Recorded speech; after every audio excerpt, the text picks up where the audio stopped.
16 বছর 6 মাস বয়সে মেয়ের বিবাহের ব্যবস্থা করায় ম্যাজিস্ট্রেট নিজে গিয়ে বিবাহ বন্ধ করলেন এবং বিবাহের সমস্ত খাবার এতিমখানায় দিয়ে দিলেন। বাহ, কত সুন্দর একটা সওয়াবের কাজ করছে, তাই না? এই কাজটি করছে ব্রাহ্মণবাড়িয়ায়। কিন্তু আমার প্রশ্ন হচ্ছে, 18 বছর পূর্ণ না হওয়ার কারণে যেই রাষ্ট্র বিবাহ বন্ধের ব্যবস্থা করে দেয়, সেই রাষ্ট্র কি 18 বছর পূর্ণ হওয়ার পর কখনো কি খোঁজ খবর নেই যে যাদের 18 বছর বয়স পার হয়ে গেছে তাদের কি বিবাহ হচ্ছে নাকি হচ্ছে না? এই খোঁজ খবর কি তারা কখনো নেয়?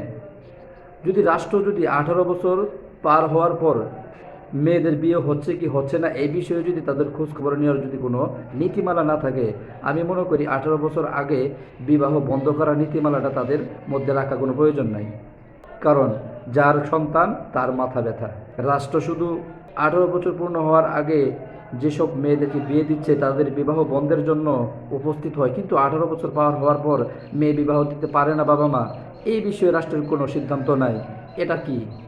অথচ 16-17 বছর বয়সে বাচ্চারা হাজার হাজার গুনার সাথে জড়িত, হাজার হাজার জেনার সাথে জড়িত, এইসব বিষয়ে কোনো উদ্যোগ নাই। বিবাহ ছাড়া যত আকাম কুকাম করতে পারো করো, কিন্তু তোমরা হালাল পন্থায় যাও না। হারামভাবে যত কিছু করতে পারো করো। এটি কি বোঝাইতে চাইতেছে রাষ্ট্র আমাদেরকে?